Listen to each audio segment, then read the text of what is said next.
John and Lisa fell in love in high school and couldn't be apart from the start, but things went wrong for them in their final year.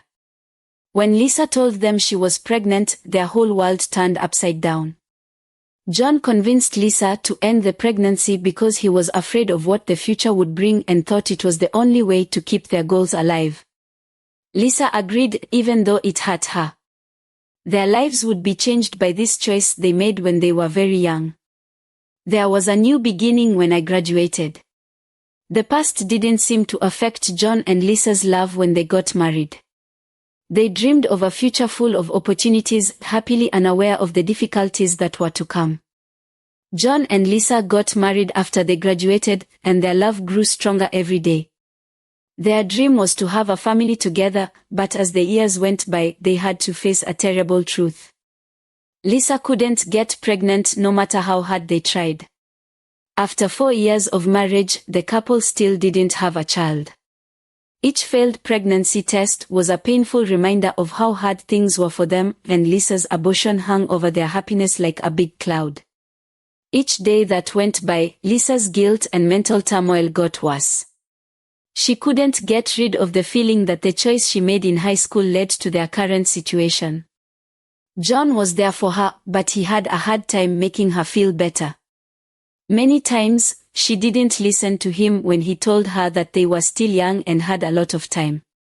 The couple went to a lot of doctors and had a lot of tests done, but each time the results were the same: they were both healthy enough to have children. This paradox made their sadness even worse. Lisa felt like she had to cry almost every day because of her strong sense of karma. Even though he was angry, John stayed by her side and promised that they would get through this together. John's parents started to put more and more pressure on him as the years went by without a kid. They were looking forward to having grandkids and were getting antsy watching John and Lisa struggle. First they dropped hints, then they told him straight out that they thought he should marry someone else so that they could have the grandkids they wanted. John was hurt. He really cared about Lisa and couldn't picture his life without her. "We are still young, and we will have kids in time," he told her over and over again, but the constant pressure from his parents made him weak. The couple was already carrying a heavy load, and the family setting that used to be supportive felt like suffocation. Lisa was already sad and guilty, and now she was afraid that her husband would leave her for another woman. Their home, which used to be happy, was now full of stress and unspoken fears. John made it clear that he would not leave Lisa, even though his folks told him not to. He said to them, "At the appointed time, Lisa will surely get pregnant." Their marriage was clearly under a lot of stress, even though he was determined. Every day it was hard for them to hold on to hope and believe that their love and patience would pay off with the child they wanted so badly. A loud knock woke John and Lisa up one night as they were trying to find comfort in each other's arms. Lisa stayed in bed while John got up to check the door. It was their guardian, yelling and pleading about an important letter. When John, who was both annoyed and interested, opened the door, he was met by masked thieves who pushed the guard aside and walked right in. The thieves, whose threats chilled the air, demanded money. John really wanted to keep Lisa safe, so he took them upstairs to her bedroom, where she was sleeping without knowing it. When the thieves walked in, they saw Lisa and said mean things about her. John begged them to take the money and leave, his heart racing. But the thieves, feeling strong, didn't listen to his pleas. The first thief smiled and said, "Looks like we hit the jackpot tonight." The second thief yelled, "Bring the money, now." John opened the closet door and gave the thief a suitcase full of cash. Now feeling more confident, the thieves chose to take advantage of the situation even more. One of them walked up to Lisa and said, "Let's have some fun with this pretty lady here." Although John begged them very hard, the thieves took turns sexing Lisa while John stood there useless and broken. The horrible situation seemed to go on and on forever. Finally, when Lisa passed out from stress, the thieves ran off with the money, leaving John to put their broken lives back together. John rushed Lisa to the hospital right away. She got medical care for her injuries, but the mental scars were much worse. They were both affected by the terrible events of that night. John couldn't sleep in their bedroom because it reminded him of such terrible things. A huge part of him felt guilty for not being able to keep Lisa safe.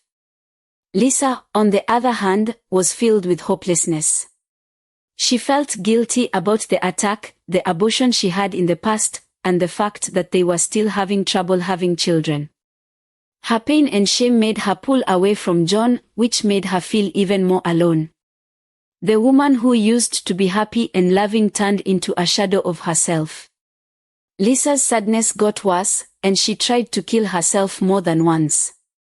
John found her each time just in time to stop her, but he felt powerless each time. Often, his words didn't seem to mean what he said. He tried to tell her of their love, their plans for the future, and the hope that better times were ahead. Lisa's mental health didn't seem to get better as the days turned into weeks. The stress of the assault and her guilt over the abortion made her feel like she couldn't get rid of the heavy weight she was carrying. It hurt John's heart to see her hurt, but he stayed by her side and wouldn't give up on her. Lisa started showing signs of being pregnant a month after the scary event. She was always tired and had terrible stomachaches. John took her to the hospital for a checkup because he wanted to hear good news while they were in pain. Lisa was pregnant, the doctor said for sure. John's first response was a mix of shock and anger. He couldn't stop thinking that the pregnancy might be because of the attack. "They didn't just hurt my wife, they left us with this too," he muttered. He stormed out of the hospital, angry and confused, leaving Lisa to find her own way home. Lisa walked home in a daze because she felt alone and upset. Her thoughts were full of different feelings. She had wanted a child for a long time, but the fact that she was pregnant made things too hard to bear. She locked herself in her room when she got home because she was having too many strong emotions, including possible happiness and deep sadness. John went home later, but he was still having a hard time with his feelings. The moment he walked into the room, Lisa was holding a pillow tight and crying. He said in a shaking voice, "This is not the time to cry, Lisa. We need to make a choice." When Lisa looked at him, her eyes were sad. "Not again, John. I can't go through another abortion. Please, don't make me do this." John's face turned serious. When she begged John not to take them to the hospital for an abortion, he said, "We have no choice. That child isn't mine," it's a reminder of that night. The next day, he took Lisa to the hospital against her will, but the doctor was touched by her cries and wouldn't go ahead without both of their permission. John drove Lisa back home while he was mad and upset. He asked, "Why did you embarrassing me like that?" "I won't do it, John. I won't have an abortion," she said with a firm voice. John got more and more angry. "Pick me or that kid," he said in a cold voice. "Please, don't make me choose. Let me have this baby," Lisa asked. John's answer was mean and merciless. "If you keep this pregnancy, I'll make your life a living hell," he said. Lisa refused to give in to his mean words and decided to keep the baby no matter what. John did terrible things because he was so angry and frustrated. He started bringing home other women and showing off his affairs in front of Lisa in order to force her to end the pregnancy. Every night when he got home drunk, he swore at Lisa, calling her a cheap slut and questioning her honesty. Lisa took it all in silence, and with each insult and embarrassment, her determination to keep the baby grew stronger. Lisa felt completely alone because her husband, who used to love her, was now torturing her. John was very mean to everyone. In order to break her spirit, he would yell at her, throw things, and make her life miserable. Still, Lisa held on, even though she was in constant pain. This woman chose to keep her child, and John could not change her mind. Lisa's pregnancy got worse over the course of several months. She was scared and determined at the same time. She was mentally and physically sick after the attack and from John's ongoing abuse, but the life growing inside her gave her strength. She knew that this child was her chance to start over and make things right. When their baby boy was finally born, John wouldn't even look at him. He kept calling him names and being rude to Lisa, but he didn't touch or even look at him. But one terrible day, Lisa was out and the baby was crying hysterically. John went to check on him even though he didn't want to. As he picked up the baby, he saw that the boy had the same scar on his neck as he did. He was shocked when he looked at the baby's leg and saw that it had the same scar as his. John's world stopped. How is it possible for this to happen? He ran to their family doctor with a piece of baby's hair for a DNA test. The results showed that there was a 99.9% chance that the baby was really his son. John was hit by the truth like a wave. He had been beating up his wife and ignoring his child for months. He felt terrible about his actions and realized how bad they were. John got home and saw Lisa with their baby. He broke down in tears and fell to his knees.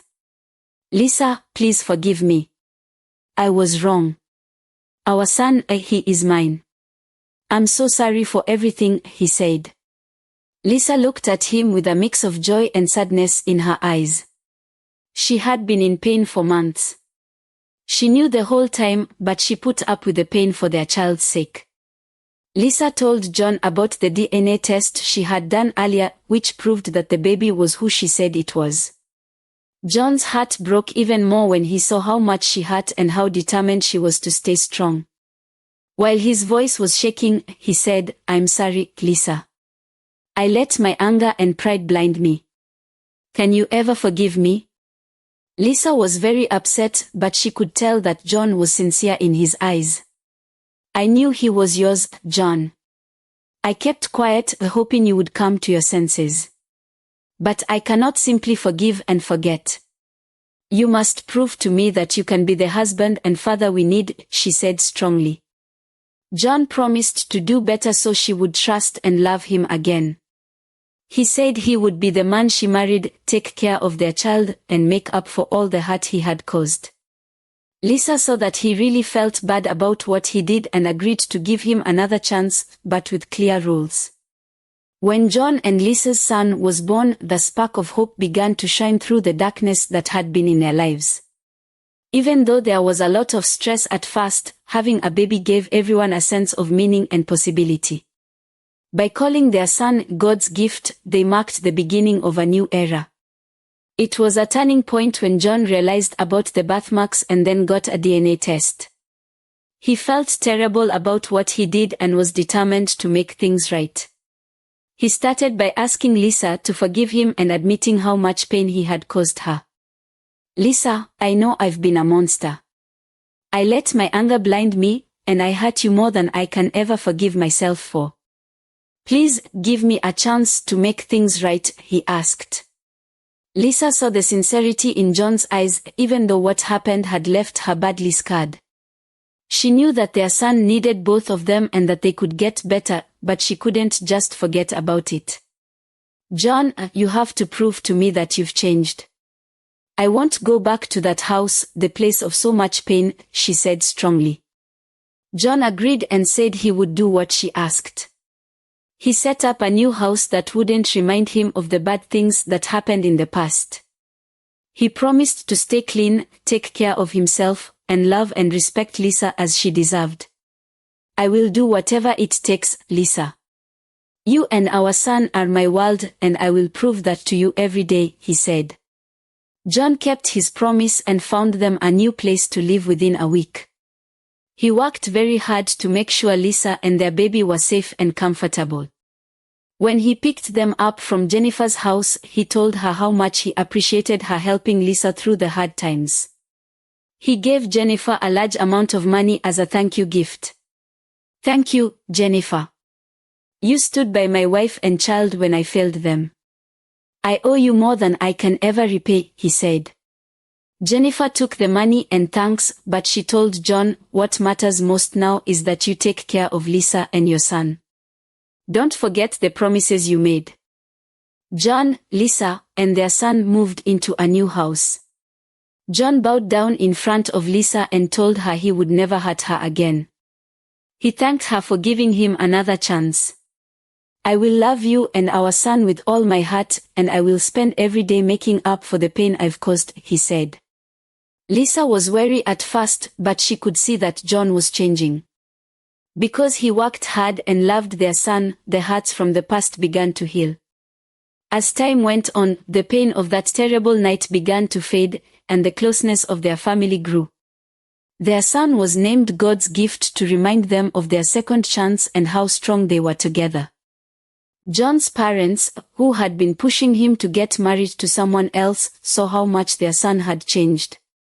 They felt bad about how insistent they had been before, so they told Lisa they were sorry and supported the couple's new efforts to start a family together. They hugged Lisa and their grandson and said, "We were wrong. Please forgive us." The couple kept having problems, but they dealt with them together. Lisa and John started to enjoy the little things in life, like hearing their son's first words and seeing him take his first steps. John and Lisa knew they had built something beautiful and long-lasting because their children were close by and their community was strong. Their pain had made them strong, their suffering had made them caring, and their love had made a bond that could not be broken. Their story, which was widely told, continued to encourage people to believe in forgiveness and the power of love to change things. John and Lisa knew they had really left a legacy of hope, strength, and love that would last as they watched their children grow up. Finally, thanks for watching this movie. Please like, share, and subscribe to our station to help it grow. Please tell us what you think about John and Lisa's journey in the comment section below. Thank you so much for your help. Keep your hopes up and your faith in the power of love until next time.